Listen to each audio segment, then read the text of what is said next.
Salut les voyageuses et les voyageurs. Combien d'entre nous ont déjà fait la rencontre d'entités invisibles?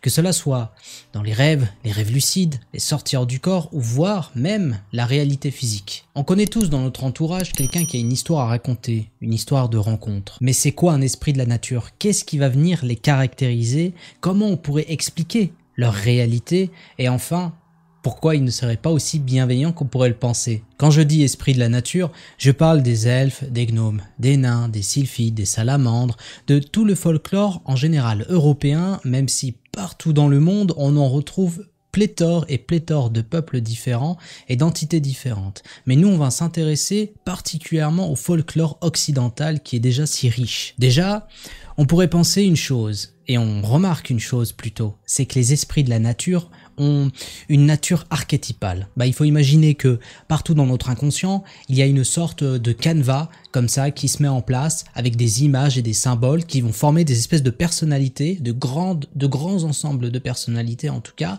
et nous on va appeler des archétypes. En tout cas, c'est ce que Jung disait. Et si je vous montre cette image, vous saurez que du coup que l'archétype c'est le mentor, le sage, le mage. Si je vous montre cette autre image, là, vous allez voir plutôt celui du guerrier, du roi, et ainsi de suite. Là, par exemple, on a typiquement l'archétype de l'ombre, et là, l'archétype de l'anima, c'est-à-dire le féminin qu'il y a en tout homme. Pareil, on peut avoir l'animus, c'est l'homme qu'il y a en toute femme. Eh bien, c'est pareil avec les esprits de la nature. Ils ont un archétype, et cet archétype, il peut être différent selon les rencontres. En général, c'est celui du trickster qui est habité par les esprits de la nature. Des fois, ça va être celui du mentor, ou quelquefois, ça va être celui de l'enfant divin. Ça va dépendre. Mais le trickster est très intéressant. Le trickster, c'est l'archétype du fripon, celui qui va nous jouer des tours, qui n'a pas de valeur, qui n'a pas de morale, qui se rit de nous. Typiquement, le genre de créature qui serait capable de cacher nos effets personnels pour qu'ensuite on passe du temps à chercher et à jouer avec lui. Mais souvent, ça peut être très dangereux d'avoir affaire à ces genres de créatures. En tout cas, dans le folklore. Oui, on se souvient tous de ces histoires de doppelgangers ou même bien des enfants nourrissons qu'ils ont enlevés par les elfes pour être éduqués dans leur royaume, tandis qu'ils sont remplacés par un espèce de clone qui, par la suite, dépérit de maladie. Pourquoi? Et ça, c'est très intéressant à faire encore le lien avec le phénomène des abductions, parce que pourquoi des êtres censément évolués et invisibles auraient besoin de renouveler leur sang en piquant en fait les enfants des humains? Ça renvoie à une autre thématique et on va pas la traiter forcément là, mais toujours il faut garder en tête que le rapport qu'on peut avoir avec le non-humain n'est pas forcément apaisé tout le temps. Mais du coup, si c'est un archétype, c'est dans nos têtes. C'est ça, on pourrait se dire ça, c'est dans notre tête donc ça n'existe pas. Ouais, c'est pas faux. Parce que c'est dans notre tête, c'est un phénomène psychique. Parce que tout ce qui est psychique renvoie à une activité qui peut être mentale ou émotionnelle. En tout cas, qui est de l'ordre de l'invisible de notre conscience. On va appeler ça comme ça. Mais ce qui est marrant avec ça, c'est que c'est un non-sens de dire que ça n'existe pas. Ça existe justement parce que ça a une vie psychique en nous et que nous partageons tous en fait cet univers qui, au final, si on commence à réfléchir à ça, l'univers est peut-être tout simplement une sorte de conscience géante qui simule une réalité. Aussi, sur ce canevas qu'est la réalité, peuvent s'inscrire quelquefois des choses qui sont de l'ordre du surnaturel. Pourquoi? Parce que ça vient pénétrer justement une bulle de réalité qu'on s'est construit en tant qu'humain avec nos 5 sens, comme je viens de parler dans ma dernière vidéo, et eux, typiquement, ils sont capables de s'y inscrire, de déployer en fait leur existence face à nous, face à nos yeux, de façon réelle. Donc, le truc avec les phénomènes avec les êtres de la nature, c'est que c'est des phénomènes qui sont métaphoriques, qui sont mythologiques, qui sont archétypales. Mythologiques parce que ça renvoie quelquefois à des gnomes, à des nains, à des sylphides, des ondines quelquefois, de la mythologie grecque. Donc ça renvoie à plein de mythologies, mais en même temps, c'est réel, parce que c'est vécu par des gens. Et ça, c'est un petit peu tout l'argumentaire qui est déployé dans un bouquin qui s'appelle Phénomène de Romuald Le Terrier, qu'on a déjà eu en live ici, auteur passionnant, et Laurent Kraspowicz, qu'il faut lire aussi parce que très passionnant. Donc pour eux, la réalité, c'est un genre de rêve. Mais alors le rêve est gouverné par quoi? On le sait, c'est l'inconscient, et c'est les images, les mythologies, les archétypes. Donc au final, c'est le serpent qui se mord la queue, on est dans un rêve, YOLO. Quelque chose d'autre qui va venir caractériser les êtres de la nature, qui est plutôt intéressant, c'est qu'ils sont élusifs. Ça veut dire qu'ils sont fuyants. Ça veut dire que vous avez l'impression qu'il y a une présence qui est derrière vous et vous la voyez du coin de l'œil, mais quand vous vous retournez, il n'y a plus personne. Ça vous est déjà arrivé peut-être, non ? Et ça, typiquement, ça peut faire peur. Et c'est pour ça qu'on peut considérer les êtres de la nature comme un peu ambivalents aussi. Ils sont ni trop bons, ni trop mauvais. Ils sont entre les deux, ou tout simplement, ils ont leurs propres intérêts. Et c'est pour ça qu'on va voir avec les témoignages que je vais vous conter par la suite, c'est que, ma foi, il peut y avoir pas mal de frayeur par rapport à ça. Logique. Charles Imbert, qui participe lui aussi dans un chapitre du livre Phénomène, il indique que le fait que le phénomène soit fuyant, donc élusif, c'est la manifestation d'une frontière entre notre monde, celui des humains, et cet autre monde qui serait plus grand en fait et dont il n'y a pas accès. Aussi, l'autre théorie qu'il aborde, c'est que l'élusivité de ce phénomène, des êtres de la nature et autres, et pour Charles Imbert, du coup, c'est aussi un système de sécurité en quelque sorte. C'est-à-dire que t'es en train de regarder un phénomène, enfin, tu vois du coin de l'œil ou tu vois directement un phénomène, il suffirait juste que tu clignes des yeux pour que ça disparaisse. Et un système de sécurité qui fait qu'il est presque impossible dans ces moments-là d'objectiver la perception et de l'analyser réellement. Typiquement, je dis n'importe quoi, vous êtes en train de regarder un ovni dans le ciel, est-ce que vous allez penser à prendre votre caméra avec les meilleurs pixels, etc. pour regarder Non, à un moment, ça va disparaître. Et ce qui est passionnant aussi, c'est que cette nature fuyante, elle semble être contrôlée par l'intelligence. Ça semble répondre à notre pensée de façon mimétique. Et pour Daniel Aran, c'est un autre auteur par rapport à ça, qui a plutôt écrit sur les ovnis, mais qui parlait aussi des esprits de la nature, parce que pour lui, les extraterrestres, c'est des esprits de la nature, c'est que c'est un phénomène qui est polymorphe. Il va s'adapter aux cultures. Nous, on va voir des elfes, des gnomes, etc. parce que c'est dans notre champ géographique, l'Europe, le folklore, nos mythologies. En Afrique du Nord et au Moyen-Orient, ça va plutôt être des djinns. Mais pourtant, je suis sûr que l'essence même du phénomène sera la même chose. Il y a une seule essence. En Amérique du Sud, on va avoir les duendes. Donc peut-être, c'est des gnomes, c'est des lutins. On va avoir aussi les yokai au Japon. Donc pareil, culture différente, histoire différente, mythologie différente, une même essence, une même nature. Et la chose qui peut être intéressante du coup, c'est pourquoi ils sont hostiles aux humains en ce moment, on va dire, depuis pas mal d'années en réalité. C'est parce que les humains, ils se sont extraits de la nature, du système naturel, du règne naturel. Ils y sont extraits. Parce qu'ils ont pensé qu'on peut prendre la nature et qu'on peut l'asservir au lieu de travailler avec, d'arpenter le chemin de la nature pour comprendre un petit peu les lois de la nature et du cosmos. Ce que faisaient les anciens, les savants, etc. Mais nous, on fait pas ça. On veut la servir, la nature. On veut couper les arbres, faire n'importe quoi, la surconsommation. Ce non-respect à cause justement de l'ère de l'Anthropocène, c'est-à-dire l'ère où les humains ils ont commencé à pouvoir modifier le climat et l'environnement comme ils voulaient, ça plaît pas forcément peut-être à des systèmes, des mécaniques qui ont été mises en place, qui sont invisibles et qui se sont dotés d'une conscience parce que nous, on pense qu'ils en ont une. C'est parce qu'on pense qu'ils en ont une qu'ils en ont une. Parce que notre pensée elle est créatrice dans cet univers. Même si c'est un peu étouffé. Mais inconsciemment, elle est vraiment créatrice.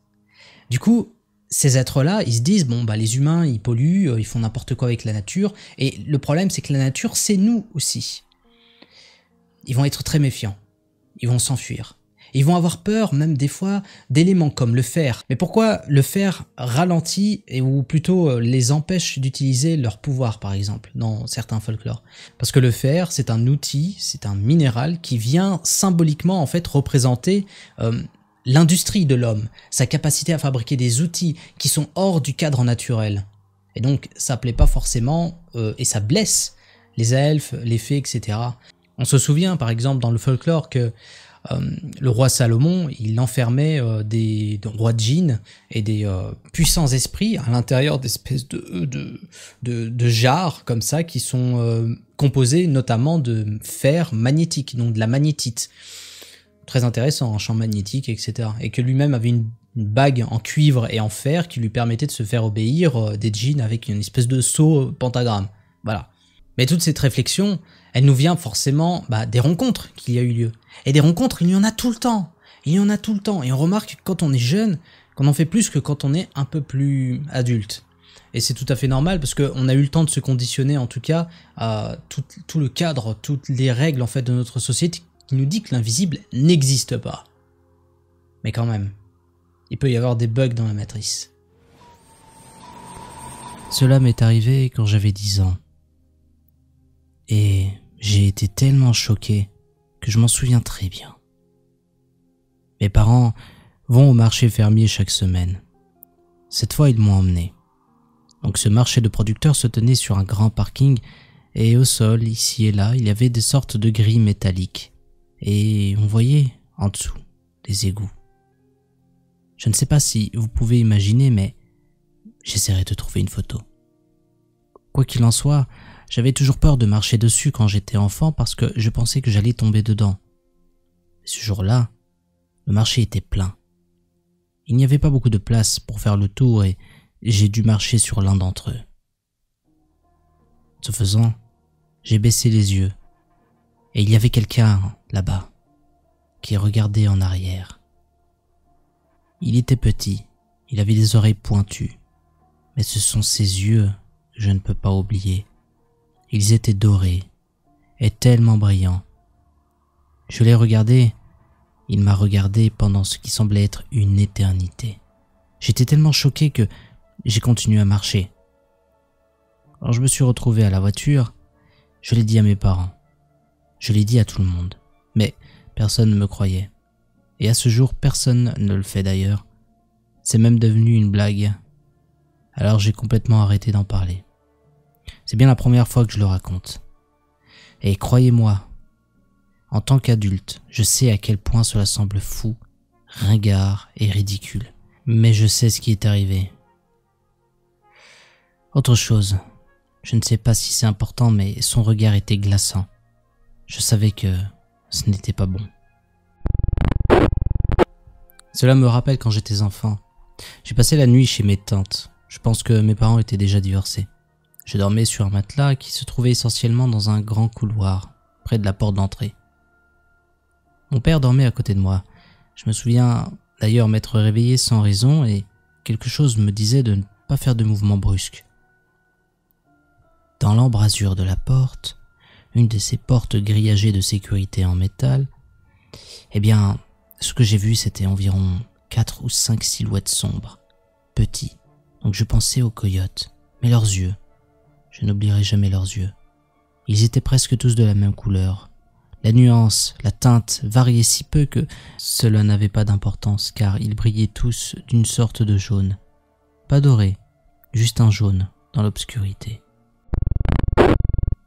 Quand j'étais jeune, peut-être 2 ou 3 ans, et oui, j'ai des souvenirs de cette époque, mes parents, mon petit frère et moi avions emménagé chez mes grands-parents dans la région de Dallas, Fort Worth au Texas, après que mon père ait perdu son emploi et mes parents ont eu besoin d'un peu de temps pour se remettre sur pied. Mes grands-parents avaient une grande maison, et donc pour la première fois j'ai eu le droit de dormir dans ma propre chambre. De toute façon, c'était mieux parce que mes parents aiment faire la grasse matinée et je ne serais pas réveillé par mon frère à chaque fois qu'il pleurait. Quoi qu'il en soit, j'étais dans la pièce, au-dessus du porche, et j'étais excité mais aussi un peu nerveux. Alors mes grands-parents m'ont donné une veilleuse, du genre qui projette l'image d'un ciel nocturne de dessin animé. Cela a fonctionné, ça m'a réconforté et je me suis endormi rapidement. Quelque temps plus tard, je me suis réveillé pour entendre un petit crépitement venant du coin. Je me suis assis sur mon lit et j'ai regardé et juste là, dansant autour de la veilleuse, se trouvait une créature violette, de type gobelin avec d'énormes yeux jaunes blancs qui brillaient. Ils m'ont rappelé des ampoules. Je lui ai demandé ce qu'il faisait et il a semblé un peu surpris. Il portait des haillons et ne semblait ni dangereux ni malveillant. Nous avons parlé pendant un moment. Je ne me souviens pas de grand-chose des détails de la conversation, sauf qu'elles étaient amicales et qu'il s'appelait Obeskin. La seule raison pour laquelle je sais que nous avons parlé pendant un moment, c'est parce qu'il a réalisé l'heure qu'il était et a grimpé sur le rebord de la fenêtre, a reculé dans la fenêtre et a fusionné avec le verre. de la même manière qu'une gouttelette d'eau se confond avec une autre. Tout ce que je pouvais voir, c'était l'impression de ses yeux dans la fenêtre. J'ai réalisé que c'était le matin. C'est ainsi d'ailleurs que j'ai su que nous avions parlé pendant un moment. Et j'ai couru le dire à mes parents. Ils l'ont considéré comme un rêve, et moi aussi. Je n'ai jamais été enclin à croire à quoi que ce soit de surnaturel. Nous n'avons même plus jamais évoqué Obskin. Mais 8 ans plus tard, nous restions pour nos vacances d'été. Et cette fois, j'étais dans une chambre avec mes frères et mes sœurs. Ils avaient alors entre 3 et 5 ans. Et un jour où nous étions là, ma sœur de 5 ans est tombée très malade et voulait dormir dans la chambre de mes parents parce qu'elle était nerveuse à cause de son asthme ou quelque chose du genre. À ce stade, ma sœur de 3 ans n'avait pas peur de dormir seule. En fait, elle était excitée, comme moi. Le matin, tout le monde s'est réveillé avec un petit déjeuner inhabituellement copieux pour une occasion spéciale dont je ne me souviens pas. Tout le monde sauf ma sœur de 3 ans. Ma mère est allée enquêter et quelques minutes plus tard, elle est ressortie, blanche comme un drap. Elle a expliqué à tout le monde qu'elle avait demandé à ma sœur si elle n'avait pas faim pour une raison quelconque et elle a répondu qu'elle avait faim, mais qu'elle était tellement fatiguée d'avoir joué avec le petit homme toute la nuit. Immédiatement, mes parents et moi avons été repoussés dans le temps. Nous nous souvenons de cette nuit que j'avais passée à jouer avec un petit bonhomme. Je lui ai demandé si le petit homme avait un nom, et elle m'a répondu qu'elle était trop fatiguée pour se souvenir de quoi que ce soit. Aujourd'hui, elle n'a aucun souvenir de ces événements. Tout cela était extrêmement choquant à ce moment-là, principalement parce qu'elle n'avait jamais entendu parler d'Obskin, parce que nous n'en avions jamais parlé à personne, parce que, à notre connaissance, il n'était qu'un rêve. Cette expérience est la seule raison pour laquelle je me suis enclin maintenant à croire, un tant soit peu, au surnaturel à ce jour.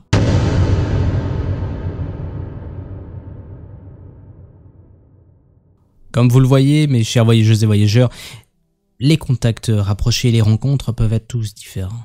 Mais ils sont vécus comme une intrusion dans la réalité, quelque chose qui bouleverse notre quotidien. C'est l'essence même de ce qu'on appelle le surnaturel. Si vous avez regardé la vidéo jusqu'au bout, je vous invite à écrire en commentaire Obskin comme ça se prononce. Abonnez-vous, partagez la vidéo un maximum et on se retrouve la semaine prochaine pour un nouvel épisode du jour où. C'était le Voyageur de la Conscience et n'oubliez pas, vous êtes les architectes de votre propre autonomie spirituelle.